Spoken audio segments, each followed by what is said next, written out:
Assalamualaikum warahmatullahi wabarakatuh. Pada kesempatan ini saya akan membahas tryout PPPK.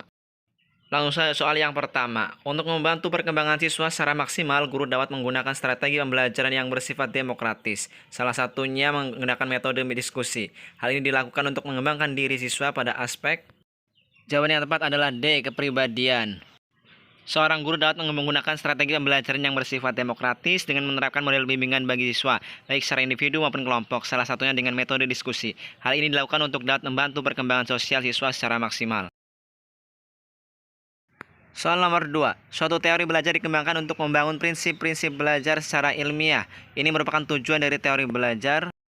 Jawaban yang tepat adalah B, kognitif.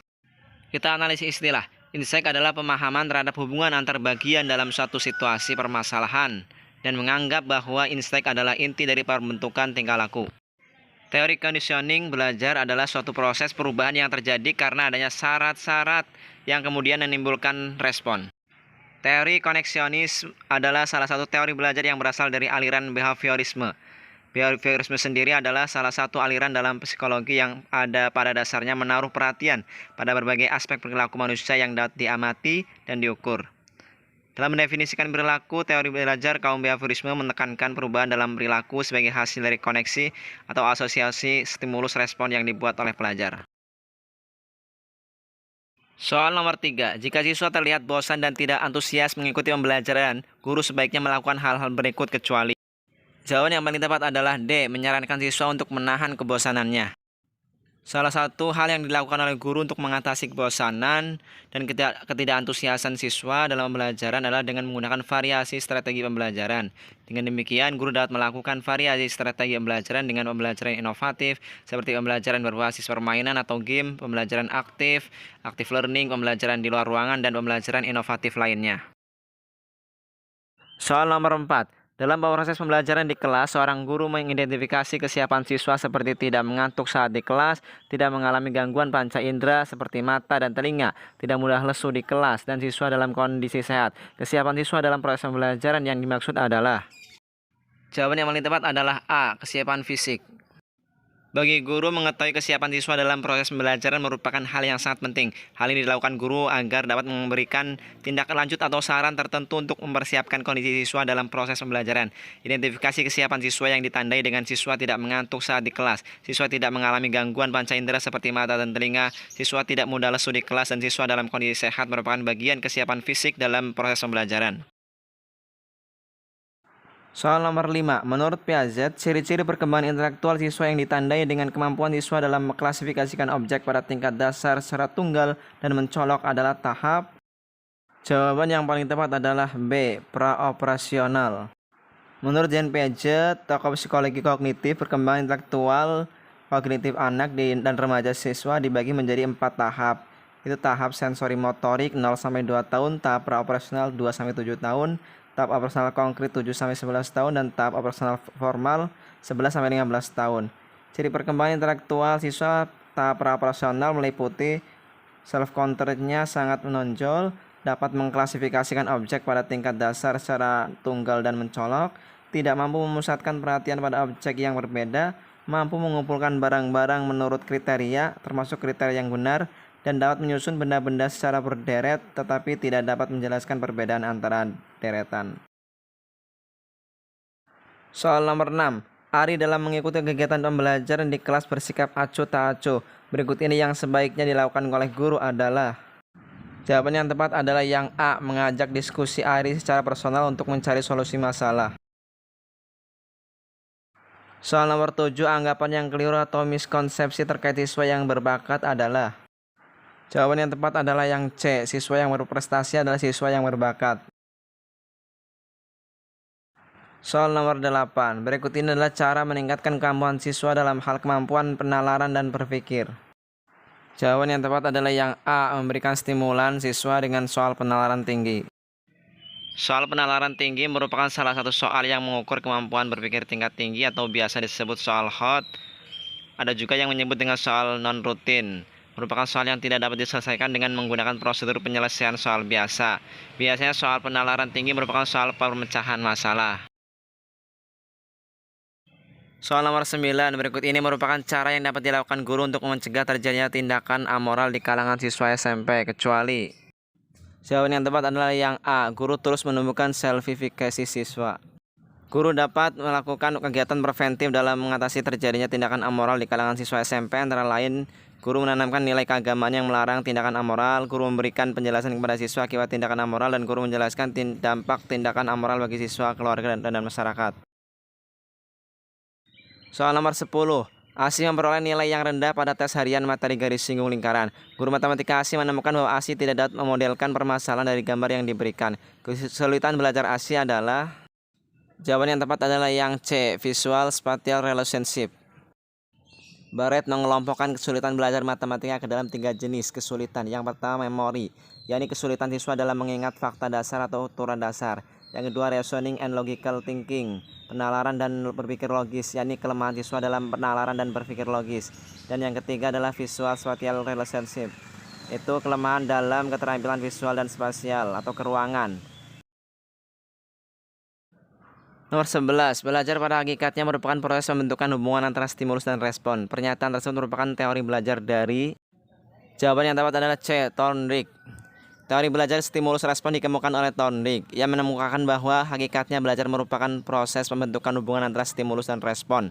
Belajar akan berhasil bila respon siswa terhadap suatu stimulus diikuti dengan rasa senang atau kepuasan.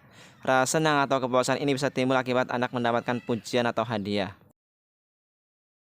Soal nomor 12, Bu Siska akan menyampaikan materi baru dalam kelasnya. Sebelum memulai proses belajar mengajar, Bu Siska memastikan siswanya siap untuk mengikuti pembelajaran yang akan disampaikannya dengan memberikan aktivitas yang menarik perhatian siswanya agar dapat mengikuti kegiatan belajar mengajar. Langkah yang dilakukan Bu Siska termasuk salah satu penerapan teori belajar. Jawaban yang tepat adalah B. Thorndike. Salah satu implikasi teori belajar Thorndike dalam kegiatan belajar mengajar adalah guru perlu memberikan contoh dalam kegiatan sehari-hari dalam proses pembelajaran untuk menjelaskan suatu konsep. Selain itu, guru menerapkan metode pemberian tugas dan latihan untuk penguatan dan hafalan. Soal nomor 13. Salah satu pengalaman belajar berikut ini sesuai dengan penerapan pembelajaran berbasis masalah adalah. Jawaban yang tepat adalah A. Siswa mendaftarkan dan mencoba berbagai cara menyelesaikan masalah. Pembelajaran berbasis masalah adalah model pembelajaran yang dirancang agar siswa mendapatkan pengetahuan penting yang membuat mereka mahir dalam memecahkan masalah. Salah satu pengalaman belajar yang diperoleh dengan pembelajaran berbasis masalah, yakni siswa dapat mempunyai pengalaman dalam mendaftarkan dan mencoba berbagai cara menyelesaikan masalah, baik secara mandiri maupun berkelompok. Soal nomor 14, konsep penting dalam teori belajar dari Vygotsky adalah. Jawaban yang tepat adalah B. Scaffolding dan Zone of Proximal Development. Konsep penting dalam teori belajar dari Vygotsky adalah zona perkembangan proksimal dan topangan atau dukungan dinamis atau scaffolding. ZPD adalah zona atau area di mana anak dapat berkembang secara mandiri dari apa yang bisa dicapai anak tersebut jika anak tersebut mendapatkan bantuan orang lain yang lebih kompeten.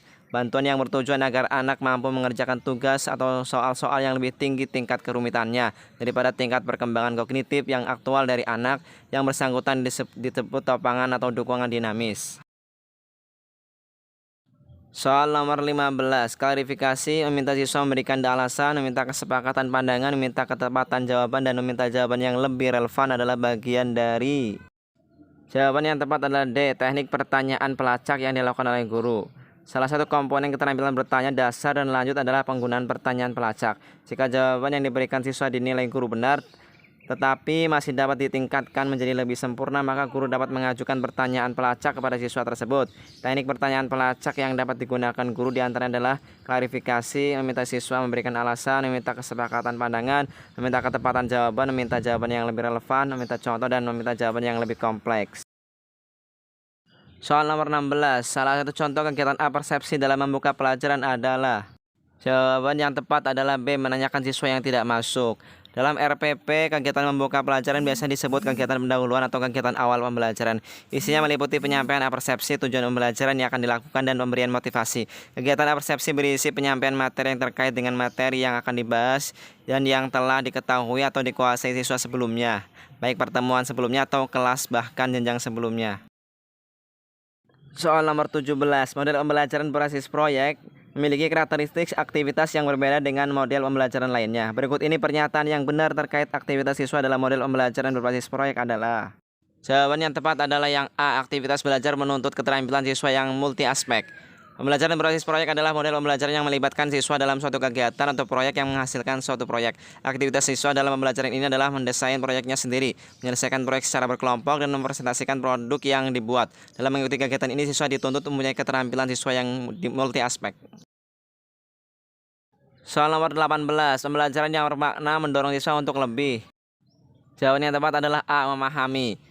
Belajar bermakna merupakan teori belajar yang dikembangkan oleh David Ausubel. Kegiatan belajar bermakna akan terjadi jika anak mencoba menghubungkan pengetahuan baru dengan pengetahuan yang sudah dimilikinya. Oleh karena itu, anak tidak hanya menghafal apa yang diajarkan guru atau belajar tak bermakna, tetapi anak penting memahami makna atau isi dari apa yang dihafalkan. Soal nomor 19, kita membagi kelas menjadi beberapa kelompok asal dengan kemampuan yang berbeda. Kemudian jumlah anggota kelompok asal dibuat sesuai jumlah bagian materi pelajaran yang akan dipelajari. Tiap siswa diberi tugas mempelajari salah satu bagian materi tersebut. Semua siswa dengan pembelajaran yang sama belajar bersama dalam kelompok yang disebut kelompok ahli.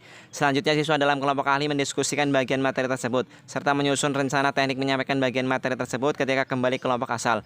Bu Kita menerapkan model pembelajaran kooperatif yang paling tepat sesuai dengan sintaks tersebut adalah B. Kooperatif tipe jigsaw. Soal nomor 20, strategi pembelajaran lebih luas daripada metode karena strategi. Jawaban yang paling tepat adalah yang B. Meliputi sifat, lingkup, dan urutan kegiatan. Strategi pembelajaran adalah suatu siasat yang digunakan oleh guru untuk mencari tujuan pembelajaran yang di dalamnya mencakup pendekatan, metode, dan teknik pembelajaran. Strategi pembelajaran meliputi sifat, lingkup, dan urutan kegiatan pembelajaran. Itu saja yang bisa dibahas. Mudah-mudahan ada manfaatnya. Terima kasih. Assalamualaikum warahmatullahi wabarakatuh.